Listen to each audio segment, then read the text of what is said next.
இவரோட பேரு தான் கபீர். கபீரோட பொண்ணு பேரு மோனா. கபீரோட மனைவி இறந்ததால தன் மகள் மோனாவுக்காக இவரு ரெண்டாவதா ஆரணி அப்படிங்கிற ஒரு பொண்ண கல்யாணம் பண்ணிக்கிட்டாரு.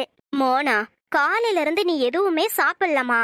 வாமா, வந்து சாப்பிடு. இல்லம்மா, எனக்கு எதுவும் வேணாம். எனக்கு இப்போ பசிக்கல. பாரு மோனா, சாப்பிடலனா நீ எப்படி வளருவ சொல்லு? இன்னைக்கு சித்தி உனக்காக உனக்கு பிடிச்ச எல்லா சாப்பாடையும் செஞ்சு வச்சிருக்கேன். வந்து சாப்பிடு. ஏங்க, நீங்க சொன்னாதான் உங்க பொண்ணு கேப்பா. சொல்லுங்க. ஆமா மோனா, சித்தி சொல்றதும் உண்மைதான். சாப்பிட்டாதான் நல்ல புத்திசாலியா வளர முடியும். போய் சாப்பிடு. சரிப்பா, நான் புத்திசாலியா ஆகணும். அதுக்காக போய் சாப்பிடுறேன். எப்படியோ ஒத்துக்கிட்டியே, வா வந்து சாப்பிடு. அதுக்கப்புறமா ஆரணி மோனாவை கூட்டிக்கிட்டு போனா. மோனாவை ஆரணி நல்லா பாத்துக்கிறத பார்த்து கபீர் ரொம்பவே சந்தோஷப்பட்டாரு. ஆனா இந்த சந்தோஷம் ரொம்ப நாள் நீடிக்கல. எதிர்பாராம நடந்த ஒரு விபத்துல கபீர் இறந்து போயிட்டாரு. அதுக்கப்புறம் தான் ஆரணியோட உண்மையான குணம் வெளியில வந்துச்சு. ஒரு நாள் மோனா சித்தி கிட்ட வந்து இப்படி கேட்டா, சித்தி சித்தி, எனக்கு ரொம்ப பசிக்குது, சாப்பிட ஏதாவது செஞ்சு கொடுங்க. இங்க பாரு மோனா, இன்னையில இருந்து நீ என்ன சித்தின்னு கூப்பிட கூடாது. அப்போ உங்களை அம்மான்னு கூப்பிட சொல்றீங்களா? அம்மா இல்ல, எஜமானி அம்மா.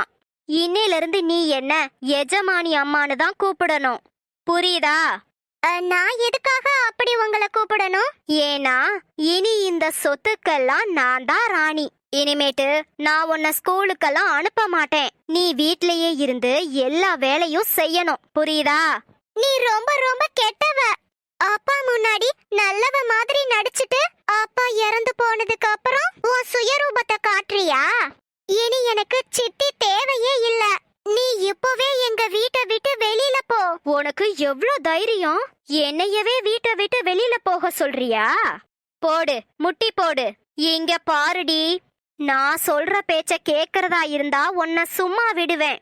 இல்லன்னு வெய்யே, நான் உன்னை உயிரோடையே விட மாட்டேன். ஜாக்கிரதை.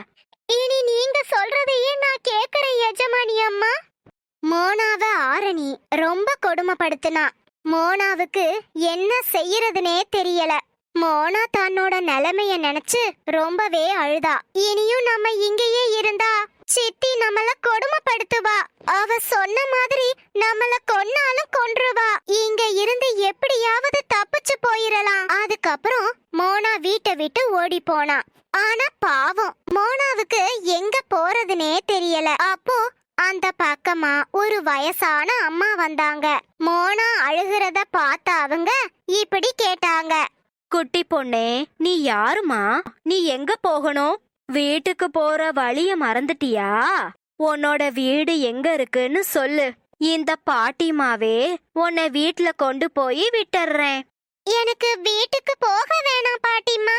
ஏன்னா நான் எங்க வீட்ல இருந்து தான் ஓடி வந்துட்டேன். எதுக்காகமா ஓடி வந்த? நீ சின்ன பொண்ணுமா, இப்படி தனியா வீட்டை விட்டு ஓடி வரலாமா?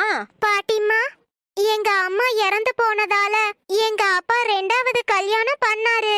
இப்போ அப்பாவும் இறந்து போயிட்டாரு. இப்போலாம் என்ன என் சித்தி ரொம்பவே கொடுமைப்படுத்துறாங்க. என்ன கொன்றுவேன்னு கூட சொன்னாங்க பாட்டிமா.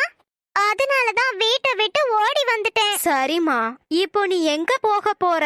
எனக்கு தெரியல பாட்டி, அதனாலதான் அழுதுகிட்டு இருக்கேன். அப்படின்னா நீ என் கூட என் வீட்டுக்கே வரியா? அங்க உனக்கு எந்த பிரச்சனையும் இருக்காது. நான் உன்னை நல்லா பாத்துக்கிறேன். சரிங்க பாட்டி, நான் உங்க கூடயே வர்றேன். அதுக்கப்புறமா அந்த பாட்டிமா மோனாவை தன்னோட வீட்டுக்கு கூட்டிட்டு போனாங்க. மோனா, இனி இதுதான் உன்னோட வீடு.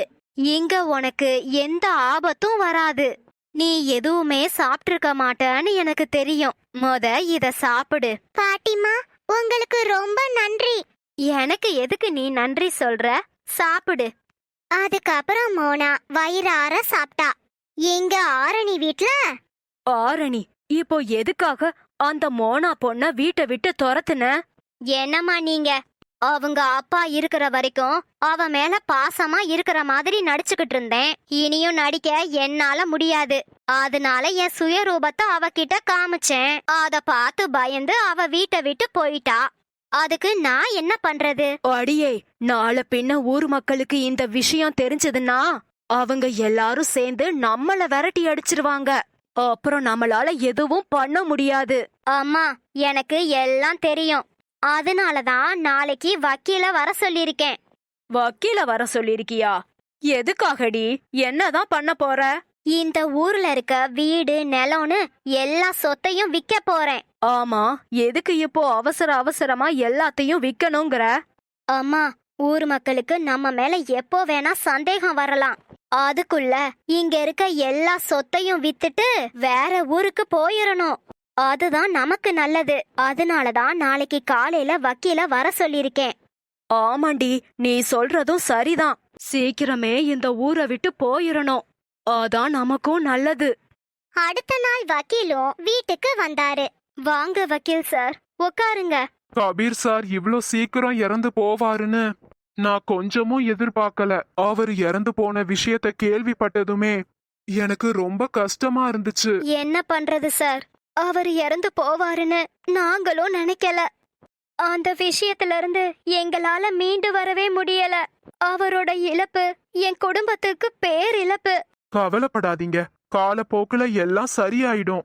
அது சரி, அவரோட பொண்ணு எங்க?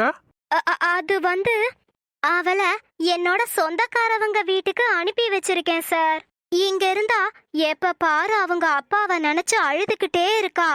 அதான் கொஞ்ச நாள் எங்க சொந்தக்காரவங்க வீட்ல இருந்தா மனசு மாறுவான்னு தான் அங்க அமுச்சு வச்சிருக்கேன். ஆமா ஆமா, அதுவும் சரிதான். சின்ன பொண்ணு தானே, கஷ்டமா தான் இருக்கும். சரி, நீங்க எதுக்காக என்ன இப்ப வர சொன்னீங்க? அது வந்து வக்கீல் சார், நான் இந்த ஊர்ல இருக்க எல்லா சொத்தையும் விக்கலான்னு நினைக்கிறேன். என்ன? ஏன், எதுக்காக இப்படி திடீர்னு இந்த முடிவை எடுத்திருக்கீங்க? அது வந்து இங்க இருந்தா அவரோட நினப்பு தான் கண்ணு முன்னாடி வந்து வந்து போகுது. எங்களால அவரை மறக்க முடியல சார். என்னால மட்டும் இல்ல, என் பொண்ணு ரொம்ப கஷ்டப்படுறா. அதனாலதான் சொத்தை எல்லாம் வித்துட்டு வேற ஊருக்கு போலான்னு முடிவு பண்ணிருக்கோம். ஓ அப்படியா? எல்லா சொத்தும் உங்க பொண்ணு பேர்ல தான் இருக்கு. அவளை ஊர்ல இருந்து வர சொல்லுங்க. நானே உங்களுக்கு விக்கிறதுக்கான எல்லா ஏற்பாடையும் பண்ணி கொடுக்கறேன். சரிங்க சார், என் பொண்ணு வந்ததும் நானே வந்து உங்களை பாக்குறேன். சரி, நான் அப்போ கிளம்புறேன். என்னடி இது? உன் புருஷன் எல்லா சொத்தையும் அவன் பொண்ணு பேர்ல எழுதி வச்சிருக்கான். அதாமா எனக்கும் அதிர்ச்சியா இருக்கு.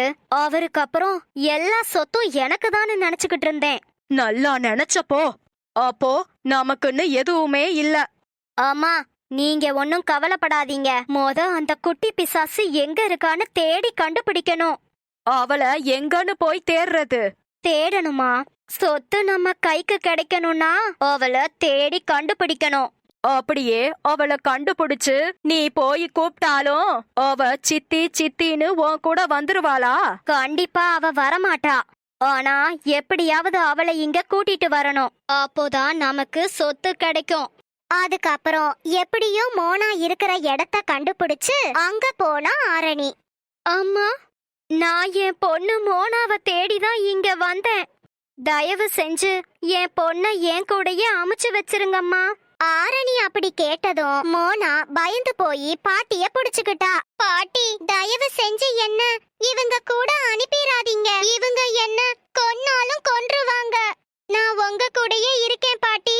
பாத்தியா, உன் கூட அனுப்பி வச்சிருவேன்னு ரொம்ப பயப்படுறா. நீ அந்த அளவுக்கு இந்த பொண்ண கொடுமைப்படுத்திருக்க.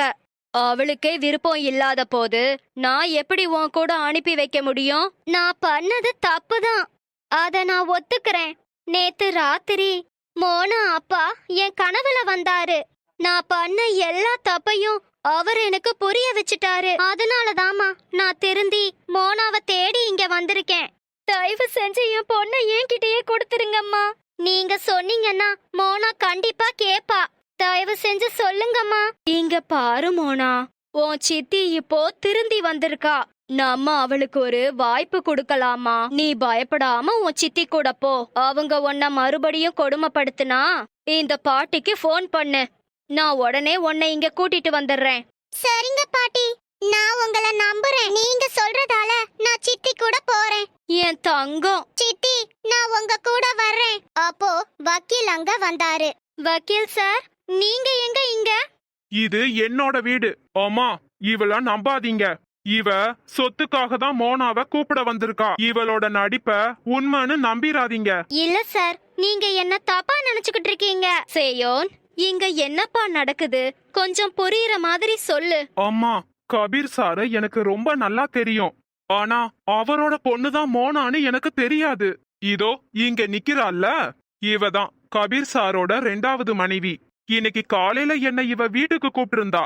சொத்தை எல்லாம் சீக்கிரம் விக்கணும், ஏற்பாடு பண்ணி கொடுங்கன்னு என்கிட்ட கேட்டா. கபீர் சார் எல்லா சொத்தையும் மோனா பேர்ல தான் எழுதி வச்சிருக்காரு. அதனால மோனா இல்லாம இவளால சொத்தை விக்க முடியல.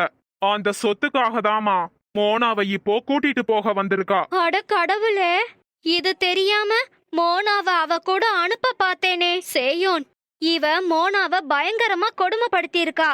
கொலை பண்ணிடுவேன்னு மிரட்டி இருக்காப்பா. இவளெல்லாம் சும்மா விடக்கூடாது. போலீஸ்ல புடிச்சு கொடுக்கணும். அம்மா, நான் ஏற்கனவே போலீஸ்க்கு கால் பண்ணிட்டேன். இன்னும் கொஞ்ச நேரத்துல அவங்க வந்துடுவாங்க. அதுக்கப்புறம் ஆரணிய போலீஸ் அரெஸ்ட் பண்ணிட்டு போனாங்க. மோனா பாட்டி கூட இருக்க போறத நினைச்சு சந்தோஷமா ஆடுனா. இந்த கதை உங்களுக்கு பிடிச்சிருந்தா மறக்காம நம்ம சேனலை சப்ஸ்கிரைப் பண்ணுங்க.